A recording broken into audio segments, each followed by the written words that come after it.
Hi everyone, thanks so much for joining us for this session, and hope you've still got a little bit of energy left to enjoy the last discussion of the day. So we've got a fantastic panel here. I'm going to tell you a little bit about them all. We have here sitting next to me Bart Yates, founder and executive producer of Blink Inc., whose quite incredible portfolio includes the BAFTA-winning Don't Hug Me, I'm Scared for Channel 4, the Emmy Award-winning episode, of the Netflix series Love, Death and Robots, the John Lewis commercial The Bear and the Hare, and Harvey Nichols's Cannes Lions Grand Prix award-winning The Shoplifters.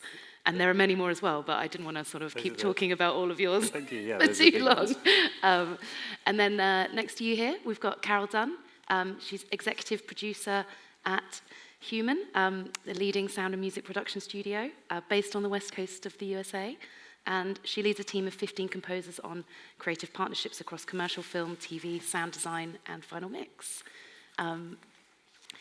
Next to Carol, we've got Julianne Elric, who's an executive producer and partner at Zauberberg Productions, award-winning production company based in Berlin. We've got Kaushik Thakkar, who is founder and director of Kitchen.video, based in India. He's been directing and producing for over 2 decades on many leading Indian campaigns, including Imperial Blue, Men Will Be Men, and Britannia Pure Magic Meditation. And then our 5th panelist is Liz Una, director at Code Media, and well known as a former creative director at Film 4 and More 4, which she oversaw the launch of. So each of our panelists has picked one of the sort of shortlisted projects to talk about. So I'm going to start with Bart's. It'd be great if we could have the video, and then I'm going to let you talk about it. Okay. Don't you know I'm no good for you? I've learned to lose, you can't afford to. Tore my shirt to stop you bleeding, but nothing ever stops you leaving. Quiet when I'm coming home and I'm on my own. I could lie, say I like it like that, like it like that. I could lie, say I like it like that, like it like that. I could lie, say I like it like that, like it like that. I could lie, say I like it like that, like it like that.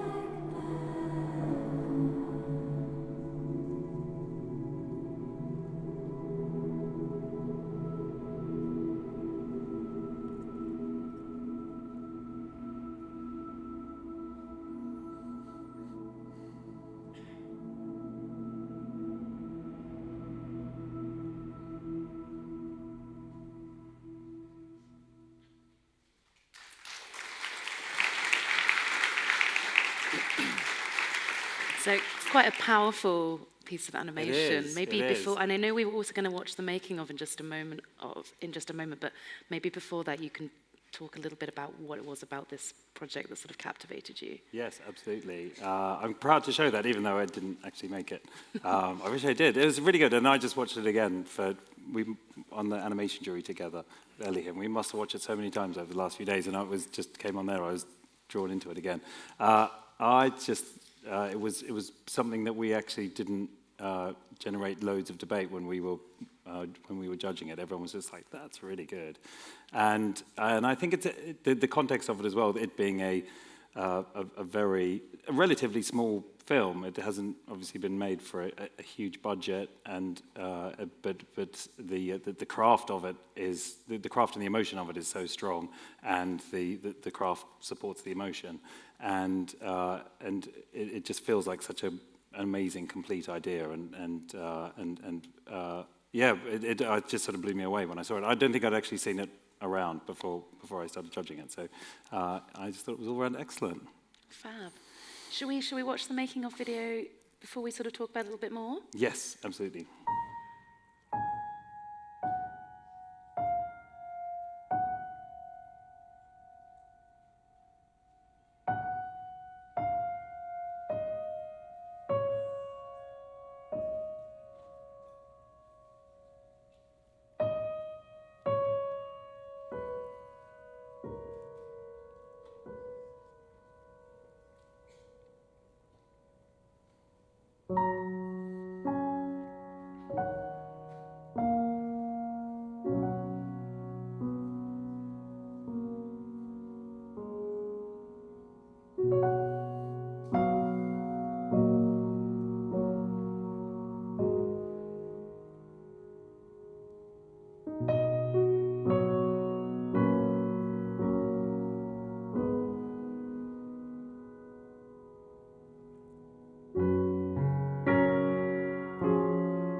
I just noticed then when I was watching it for the first time, you can see the posters and the bookshelves in the corner of the room. Like they're not even in a shooting it in a professional studio. It's just in their darkened out office, which is quite cool. Yeah, so I think in terms of that, I found really inspiring as well. We're in a time of constraints, I would say, definitely within the media industry and within the creative industries and the entertainment industries, and that's something that I think if the same idea had been made with £1 million in incredible visual effects done at Weta or something like that, it probably wouldn't be as powerful a film as it is seeing it the way it currently it's been made, and where those constraints they've been making it in have just sort of been almost, just put the sort of pressure on making it really, really concise and excellent. I don't know if anyone was familiar with the technique. That was quite innovative as well, how they did the digital printing of all of those little characters would have been designed and modeled within a computer and then digitally printed and painted. Which is an interesting. I love things like this where it just sort of feels familiar. You can understand the texture of the smoke and the materials that you're looking at, and some of it feels a bit like a model train set or something. But then other things like the 3D printing feel quite other.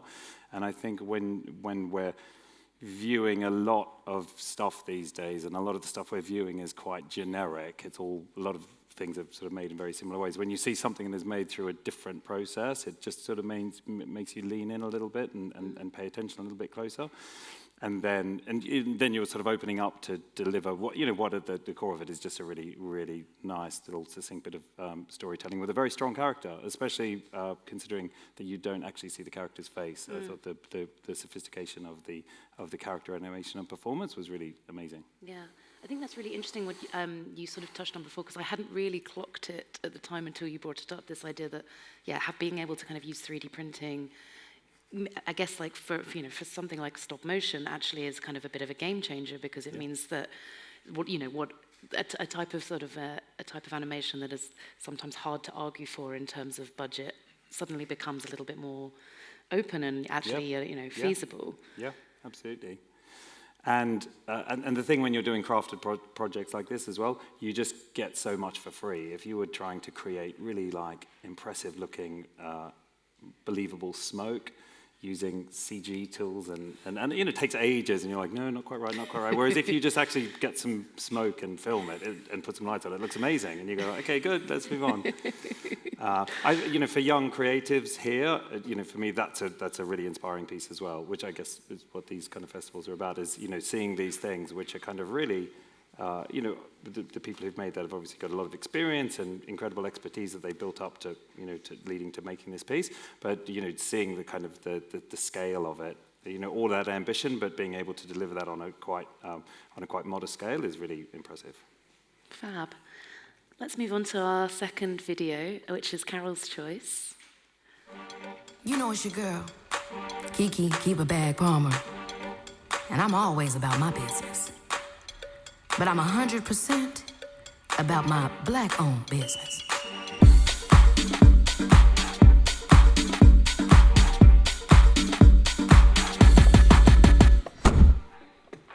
You know it's Black Friday, Miss Kiki. Want to pick up anything? It's black-owned Friday, Fred. Let's go ahead and get us a black-owned coffee. Matter of fact, I want everything black-owned today, Fred. You feel me? 100%. From the back to the middle and around again, I'm gonna be there till the end. 100% black-owned. From the back to the middle and around again, I'm gonna be there till the end. 100% black-owned. I want your love, I want it tonight. I'm taking your heart, so don't you fight.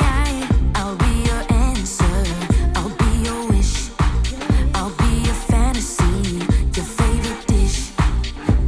From the back to the middle and around again, I'm gonna be there till the end. 100% black-owned. From the back to the middle and around again, I'm gonna be there till the end. 100% black-owned. Just search black-owned business and boom. And you ain't gotta be black to do it. You could be white, brown, beige, fluorescent beige. We here for all the colors of the rainbow. We want the money though. You'll never have to run away. You'll always have a friend to play. You'll never go out on your own. In me you will find a home, home. From the back to the middle and around again, I'm gonna be there till the end. 100% black-owned. From the back to the middle and around again, I'm gonna be there till the end. 100% black-owned. I want your love, I want it tonight. I'm taking your heart, so don't you fight. Seriously, because I'm 100% about my black-owned business. Not even just when I'm in like Atlanta or LA, Chicago, Memphis, even in Portland. You listening, Fred? From the back to the middle and around again, I'm gonna be there till the end. 100% black-owned. From the back to the middle and around again, I'm gonna be there till the end. 100% black-owned.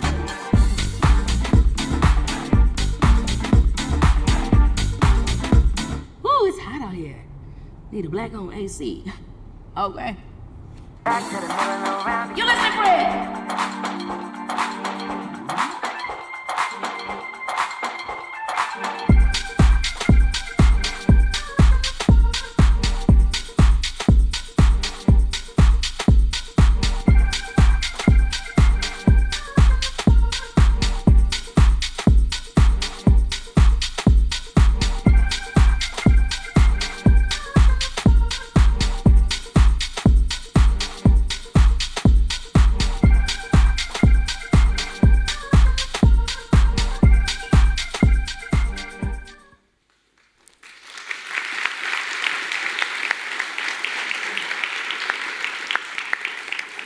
So, Carol, tell us why you selected this one to talk about. The reason this was in artist and brand collaboration.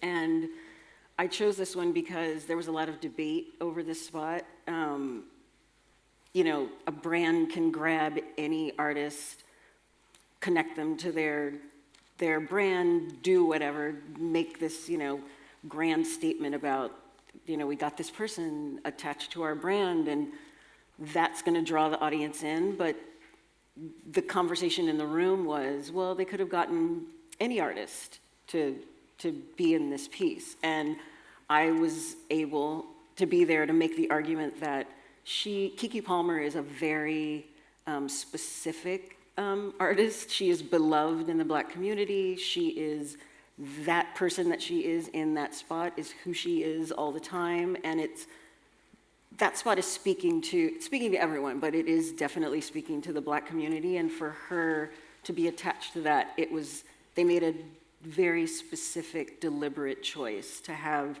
her do this. And I don't know if you know the original song, 100% Pure Love by Crystal Waters. all of the red video portion in the video, in the actual video, it's blue. So they just took a lot of tips from from the original video to put into this video, and it's just so authentic and unapologetically Black, and I love. So I just thought it was really a strong artist-brand collaboration. And tell us a little bit more, I guess, from sort of technical perspective. What are the sort of aspects, I guess, what are the sort of things that you maybe, as a sort of just someone watching this video, maybe not sort of aware of the sort of techniques involved? Like, what are the sort of specifics of how this kind of came together? I mean, honestly, I think it was just, Google has done this before. They've done it with Snoop, and they did it with T-Pain. And I think they just decide to get an artist, and they lean into their style of music. T-Pain's was very T-Pain, auto-tune. He wrote the track. It was amazing. I think for this, they just decided it's always going to be about the music. They find an artist that's going to present a strong piece of music. This is very specifically about Black-owned Friday, going out and buying from Black-owned businesses. So I don't think that there's any sort of, the technique of how it's brought together is just the brainstorming in the room of who are we going to get to be the voice and deliver the message in the best and strongest way. Great. Should we move on to our next video, which is your choice, Juan?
So tell us about this piece. Yeah, so to the contrary of what Bart showed you guys, this actually had a bit of a debate within our jury. I ended up choosing it. It's for this video game called Starfield. And I ended up choosing it because I think this year in animation, 2D was one of the strongest category towards the contrary of what you might think with, AI emerging and things becoming more digitally and stuff. What I love about this piece is obviously the animation. It's really, really well crafted. It's hand-drawn. It switches styles a little bit when it gets to the important parts in the film or the parts that really kind of take you on the journey. Yeah, so overall, it's a really nice piece, I think. It's really interesting what you say about sort of 2D, the kind of being the strongest category. Do you think that almost there's a sort of reaction against the emergence of AI, that maybe it's kind of prompting a sort of a trend towards people thinking, right, what are the things that AI doesn't do as well, and maybe sort of there's a bit of a reemergence of things that we maybe sort of put aside before. Before it gets too late.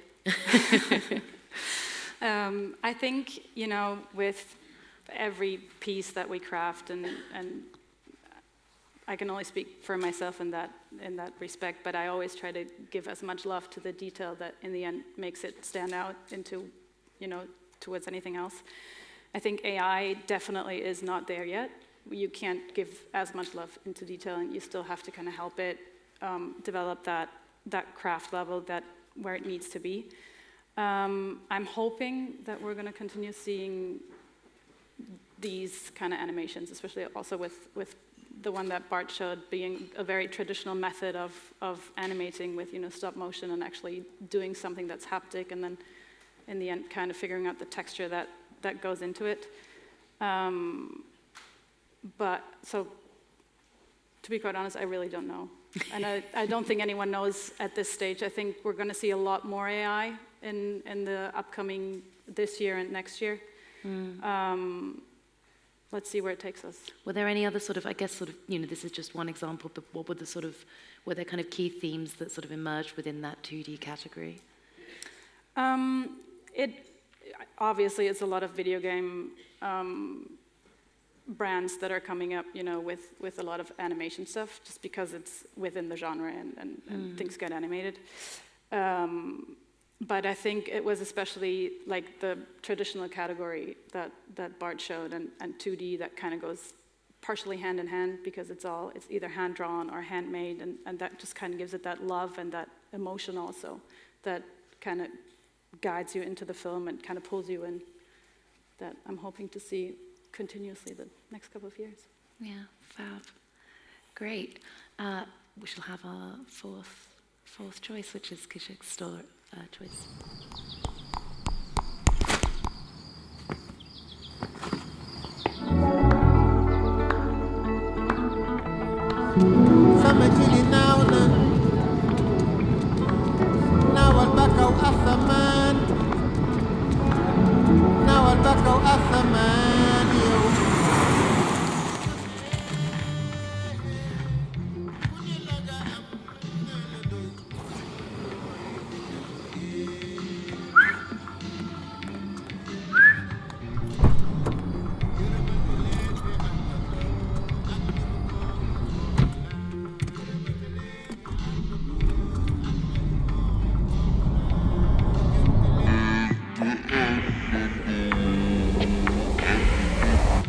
Nakuambia mpaka unga hii ya taksi, saa zingine pesa hukuja, saa zingine pesa hakuna hata kidogo. Na by the way, unaitwa nani? Mimi naitwa Maimuna boss. Maimuna. Wewe unaitwa nani? Jina Supusa. Umejua? Ni baba mtana mwingine hapa, anaitwa Maimuna. Ni mrembo, lakini wewe umemshinda. Mimi naitwa Janamu.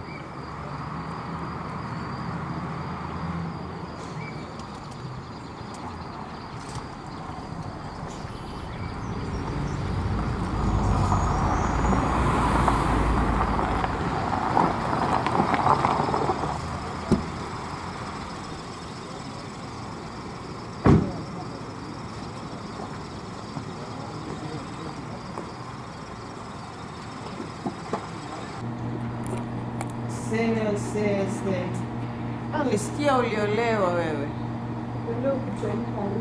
Tualika harusi.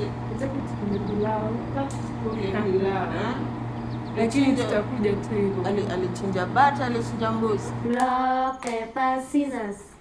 Rock, paper, scissors. Zoom, zoom, and away we go to school. Saturday we stay at home. Kati, zoom, kati, action. Kati, kati, all the people in the nation.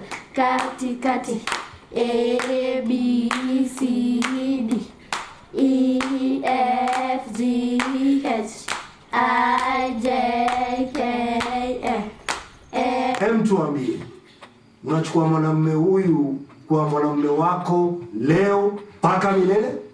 Ndio.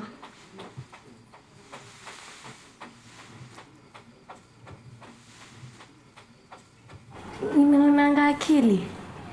Akili anakuanga nani? Msichana. Na unajua Happy Hippo? Na wewe unajua Happy Hippo? Na Bush Baby? Bush Baby huwa anakuanga na baba na mama, hadi brothers. Oh. 1, 2, 3, ngwashe! Ngwashe!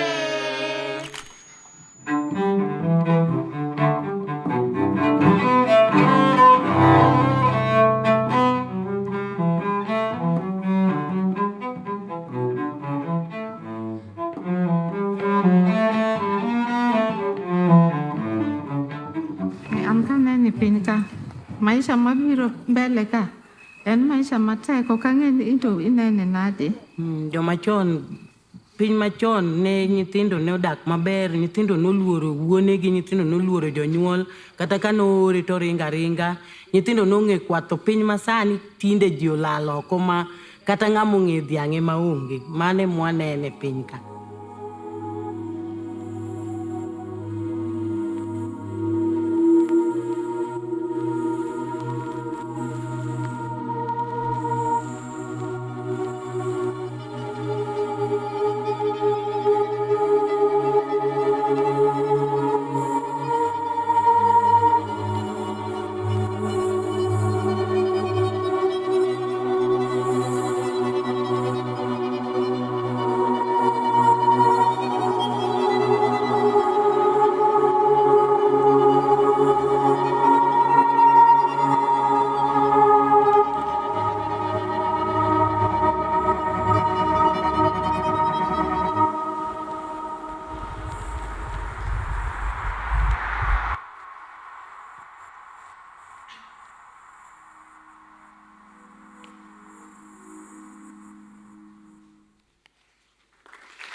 So Kishik, tell us why you selected this one to chat about.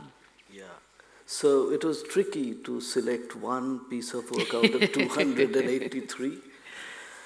Yeah, but I mean, I can just talk about what affected me immediately when I looked at it. And of course, the beauty, the color, the texture, the earth, everything else. But I thought it was a very interesting starting point where you are expected to create a sensory feeling of smell with image and sound, you know, and it does that for me. I do smell, you know, and that I thought was very interesting.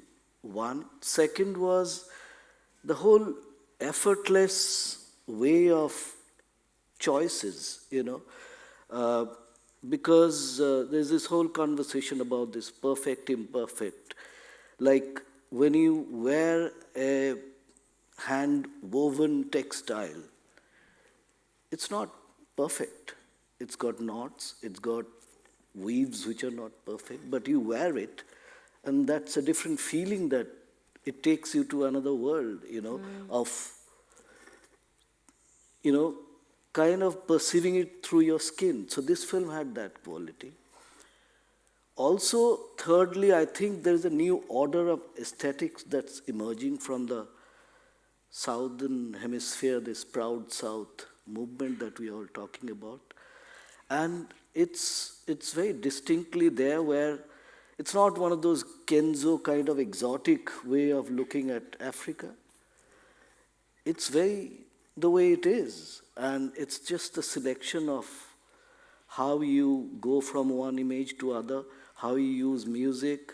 Like, I don't know if you've noticed, I mean, I noticed it on the last screening, that the way the cello goes when the man is smoking and his hand is shaking is so beautifully synced and, you know, flown into each other. It's a very, very good, you know, sort of things falling in place. And yeah, it's like the spirit of Fela Kuti was guiding this film, you know. So it was very remarkable for me. Yeah. And when you talk about this kind of energy coming sort of the Global South, did you sort of see that across the other entries? You know, did you see a lot of more international, a more sort of spread of international kind of talent among the entries? Yeah, there were, but I think it's becoming a little fuzzy because people with a certain kind of, not baggage is the wrong word, but negatively connoted, but it could be positive as well. But the migration is now changing the language of aesthetic as well, because what you come with 2 generations back, this is a perfect, or maybe 1 generation, I don't know personally the director, but it's so authentically African earth. It's a love letter to continent, you know. So I think it was there, a lot of them were there, but I think it will be more and more. Fab. Okay, we've got one more piece to go. Which is your choice, Liz?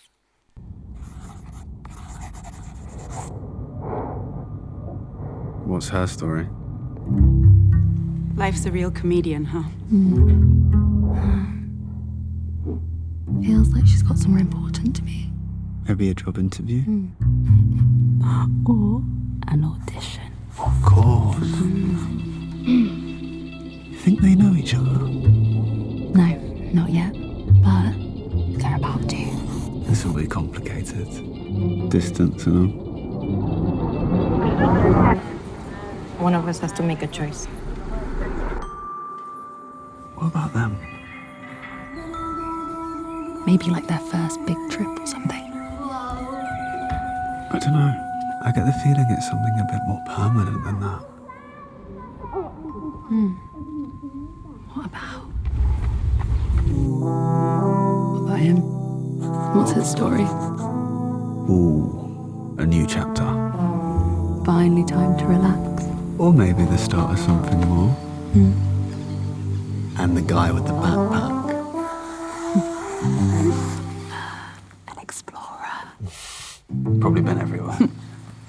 Must be exhausting. Did you see Row 12? Yeah. They're in for fun. Maybe they're taking a break from something. The story of yes. Meaning?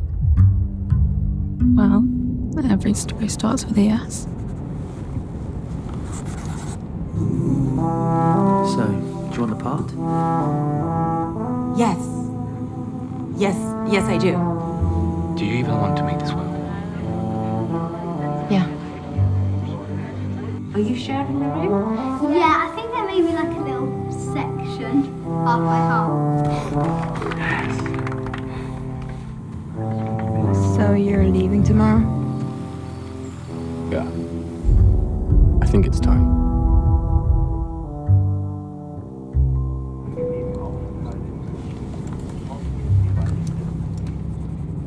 You ready? Yes.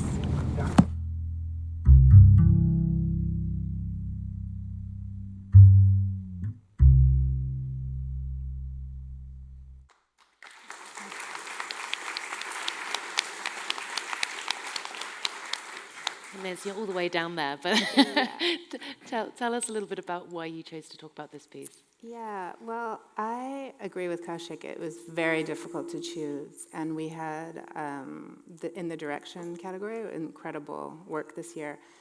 But I think I'm always sort of love the underdog, and what I love about this film is its ambition, and I think it's a very difficult thing to pull off as a director. It's the construct of 5 interweaving stories, the construct of being on a plane, telling people stories, and I think it's difficult. I think it's flawed. I don't think it entirely succeeds, but I love that about it. I love the ambition of trying to do that, and I love that a brand wants to make a film like this that is cinematic, is a little quiet, is a little different, and I think that should be supported. And I think I love the story. I love how each story was told and how each story was shot. I think they were beautifully directed and beautifully observed.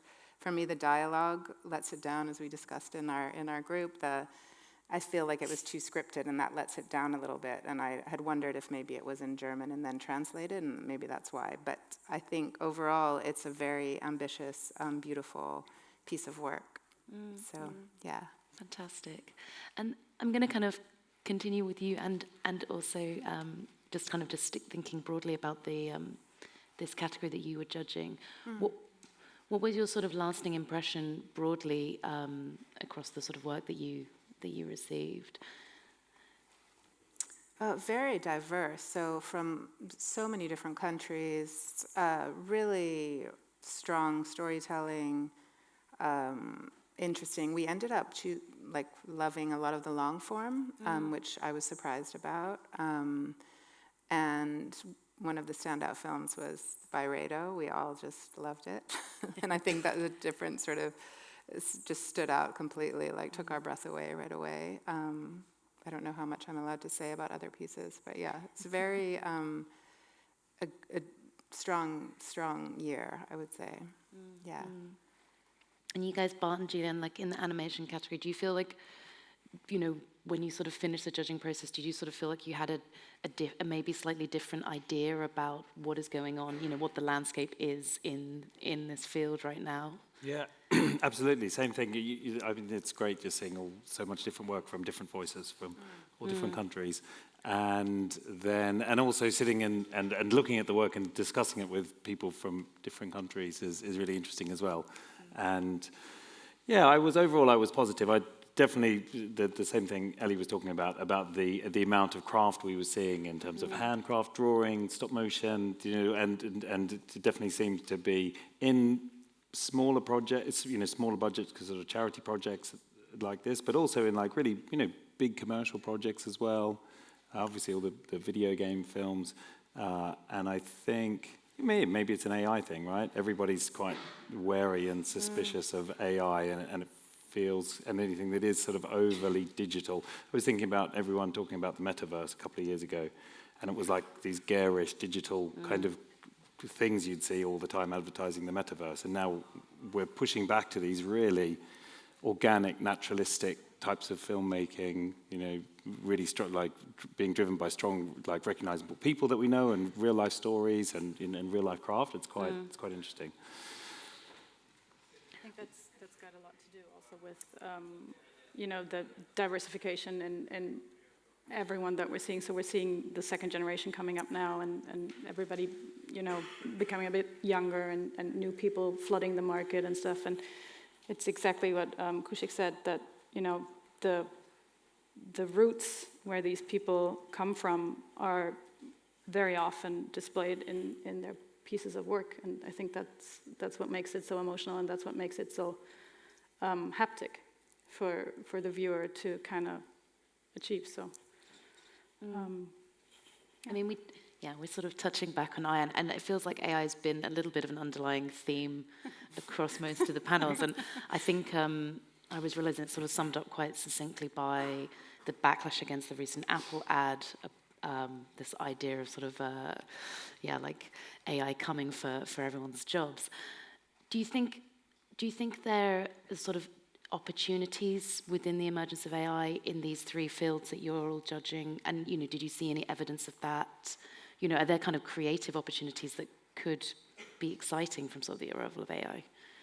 I don't know, this question for whoever would like to jump in and answer it. From a music standpoint, it's frightening. And even we are using it in a way to just, we'll take a song, a reference song, put it in an AI machine to just give us other songs that are like that. So yes, you can do that, but to, I think it's Julianne's point, you can't just put in words into an AI and have a song spat out that has the feeling and the emotion and the story behind what it is that you're trying to write. So, I mean, I think there probably will be a place for it. We're going to have to, but I mean, you can't be afraid of the thing you don't know. So, I mean, I'm just not, just trying to catch up, just trying to stay in pace with it. Yeah. Carol, do you think in sound and music in particular, like it's going to sort of slightly change the way that people approach soundtrack and, you know, all of these different applications, like, are things going to become, you know, maybe like a little bit more imperfect in some way? You know, how are we going to react to this? I mean, music is imperfect. Yeah. Music is subjective. And I think the same way, you know, when I worked at record labels and people were talking about putting, you know, digital music, I mean, even going from an LP to a CD to now streaming music, like, I would have never thought that I could just stream music. And we were hearing about it, you know, 30 years ago, and we thought that everyone was crazy. And there were record labels that did not, you know, the person that created Napster came to Capitol Records and talked to the record president about it, and he's like, no, we don't want anything to do with that, that's ridiculous. And here we are. So I just think that we just have to be open to any new technology that comes along and know that there's always going to have to be a human that, you know, has to works it, massages it, and a human has to put the thing into the machine, the idea into the machine, so. Yeah, and there's loads of tasks which are really boring tasks, which are very quickly being subsumed by AI, which, you know, 5 years ago, 10 years ago, would have taken somebody hundreds of hours to do. Now it's a click of a button, and people are crazy not to click a button and do those things. But yeah, I guess the thing with so much of when it's creative filmmaking or any creative exercise, you're trying to elicit an emotional response from your audience, and the easiest way to get an emotional response from another human being is showing another human being, or the drawing of a human being, or a painting, or, you know, some kind of artistic output from a human being is you kind of click with it sort of straight away, and so yeah, it feels like we're quite a way off AI being able to do that in a way which is sort of intuitive. And I guess, you know, but not to say that, you know, you look at the you know, we just talking about the climate change film, and it's like, hey guys, this has been going on for quite a while, and you have to, you know, society generally pursues, you know, and when most of creative industries is driven by commercial forces, obviously the commercial forces tend to favor the cheapest way of doing it until you hit the bottom and go, maybe this isn't working, maybe we need to try something different. You know, it's like everyone now, you buy free-range eggs, you know, why aren't eggs free range in the first place? You know, we had to go through that kind of process as a society, going, actually, this is really, it might be cheaper, but it's really grim, to then now advertise the fact that it's free range eggs. Maybe we'll have the same thing with AI in the future. I don't know. Are any other technologies kind of emerging that are sort of changing in these fields? This is a question for anyone that has something to input.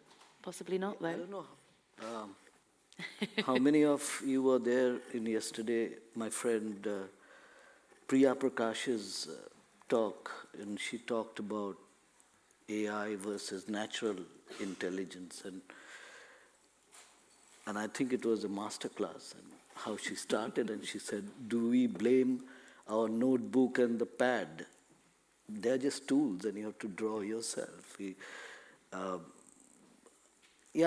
I think it's going to be a tool, and it's tool at our disposal, and we have to appropriate it to, you know, our way of taking the medium forward and breaking it as we go along.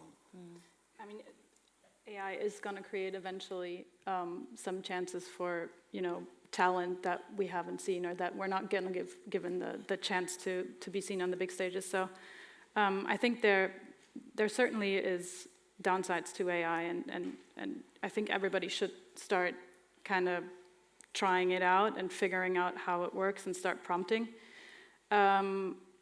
People who are not are probably going to fall off the wagon eventually at some point. But if we're going to use it, and if we're going to use it in a way that, you know, is going to make our lives easier, as Bart said, and, you know, start taking over all the very boring stuff that we all have to work with and that we all have to focus on eventually, then that leaves room for the more creative stuff. And I think it's gonna eventually change how, you know, film is perceived and how much entertainment goes into advertising. Because also with AI and, you know, with social media comes the change of the viewing capacity. People now are only having like 10 seconds of attention span to actually decide if a film's good or not. And I think that's, with AI, you know, we're going to see a lot more of those like 15-second story ads of actual product selling, but the really good pieces are gonna come up like nothing else, I think. Interesting. Probably a good time to see if we have any questions from the audience. We have maybe time for one or two. Any hands in the air? It's hard for me to see over that with these lights. Oh, we've got one down here. If you just hold for a second, someone will bring you a microphone. So just one moment.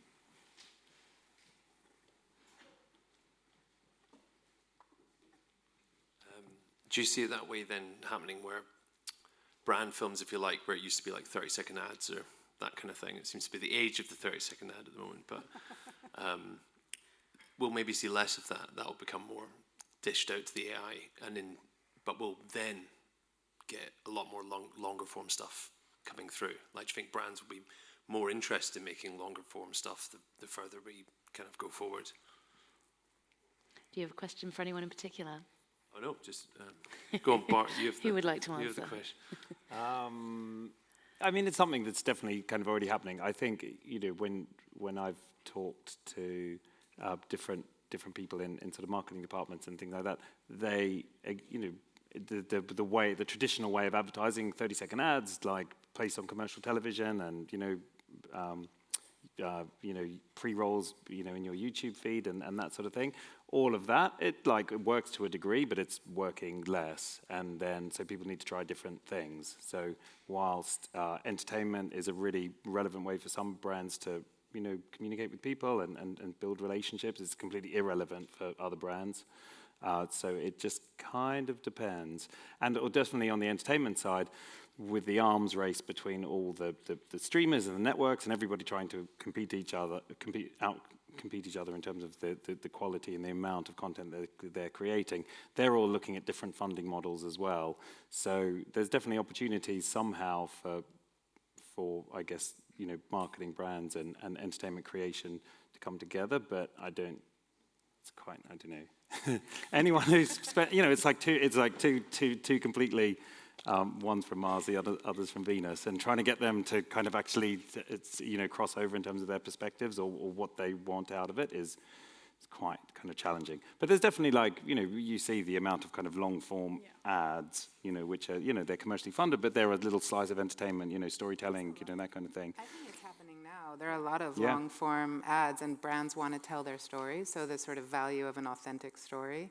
But then they also know you can't put a 5-minute film on Instagram, so then there's all the different cut downs and the long story, and then broken down into little bits depending on the platform. I think it's really happening a lot now. Sorry, go ahead. Interrupt you. I think if you're going into brand films, I mean, WhatsApp last year released a 14-minute short film as their main brand film. So I think if you want to talk about selling stuff, we're definitely going to or it's my opinion, we're going to go away from the 30 seconds and move into 15 seconds. Also, just because the placement is much cheaper. You know, you can put it on your Instagram channel, you can put it on your TikTok channel, you can put it basically anywhere that's not going to cost you money. Whereas if you want to really perceive your brand image, the entertainment sector is going to become much more important, and it's also to do with the demographic change, you know. Yeah. The younger generation is really into 10 seconds, and, you know, we're scrolling so fast that you really have to make an impression. Thank you, that was a great question. I think we maybe have time for one more, if there's any others. One more thing I would say to that. Whatever we all think is probably irrelevant, because it's the people who buy the media who make all the decisions. Anyway, so. Did I see? Right, did we have any other questions in the audience? I don't think we do. So I'm just going to ask a final one to you all, which is,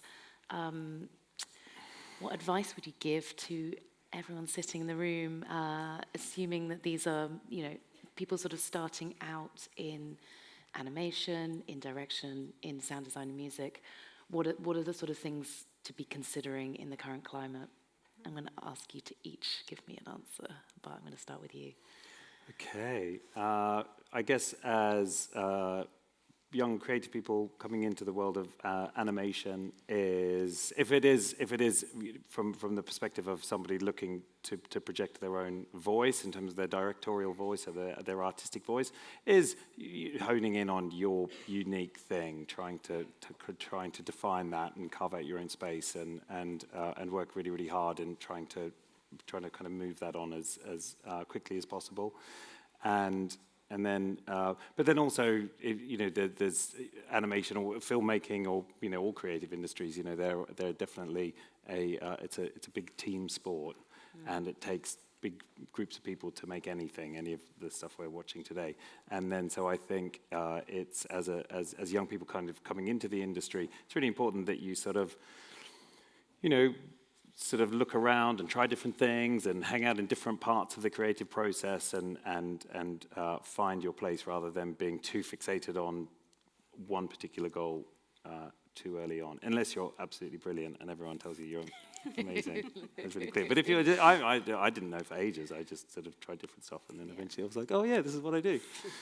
Cool. Carol. I guess dovetailing off of what Bart is saying for music, and I think the running theme up here has been authenticity. So whatever your style of music is, just really digging into that and not, we're always asked, what are the trends? What's the latest trend? And it's sort of like, if you're chasing after the trend, it's just never going to happen. You're just always chasing. So just staying true to the thing that you love. I'm always, this has nothing to do with creativity, but networking and letting people know what it is that you do, talking to as many people as you can about what it is that you do, whether they're in music or not, talking to directors, offering music to directors for their treatments maybe, or for their whatever. Just trying to get your music out as you can, as much as you can, to as many people as you can. Great. Ellie? I was really happy to go third, and now I'm really sad because the two of them have said so much already about what I think is really important. I think, if you do what you love and if you have a general interest in what you do, you're always going to be better than if it's just work for you. So if you're really interested in animation, then try to get as much knowledge about what you love to do, and you'll eventually become better at it or the best, just because you have a general interest in it and it doesn't feel like work to you, but more like what you love to do. If you haven't found that yet, try, like Bart said, try different things. I hate the word networking because it always sounds so boring and stuck up with people, with champagne flutes and just boring small talk. But I think we're in the creative industry, so it's not always that. It's speaking to people who also love what they do and who are really good at it, and might give you guys an opportunity to eventually find something that you've never seen before, that you've never heard of before, and create an interest in it. Great. Kishik, do you have anything to add? Yeah. It's more about what I kind of learned and figured out. Like, I have a friend in Mumbai who is a director and keeps complaining that every time I do a good film, everyone asks me who was the DOP, who was the editor, So what do we do, So I think what I was exposed to in this wonderful collective, sort of reflection on what is the craft and how you can take it beyond your ego, your learning, and make it a sort of a very beautiful collective experience of creation. And because we kept going back and forth, what did he do? Is it his or the VFX? But I think we emerged towards something which was very uniquely individual signature of work. And there's an end note from you. Yeah, young directors, if my advice would be just get on set, like find people whose work you like and hit them up and say, can I shadow you on set? I think it's the best way to learn and to follow, because as a director, you're in your own bubble and you never really see how other people run their sets and run their shoots. And I think it's when you're starting out, I think you can learn so much about what you love, what you don't love, stuff that you can cut through, what's worth fighting for, what's worth not fighting for, where you what sort of hill you want to die on, because and I think directors are really open to that, to mentoring younger directors. So just hit them up. Say, hi, I love your work. Can I come to set? Can we talk? And I think that is just the best way to learn, because you just need a mentor is someone, because there's so many things to field in commercials, particularly the world I work in documentaries, and I think having a person that has your back that's, a few years ahead can be really useful, and because it can be very sort of strange, lonely world. So yeah, people are really open to that, directors are, so that's my advice. Great. Thank you so much. And that's about all we have time for. So thank you so much for fab speakers, to Bart, to Carol, to Julianne, to Kushik, and to Liz. Thank you so much.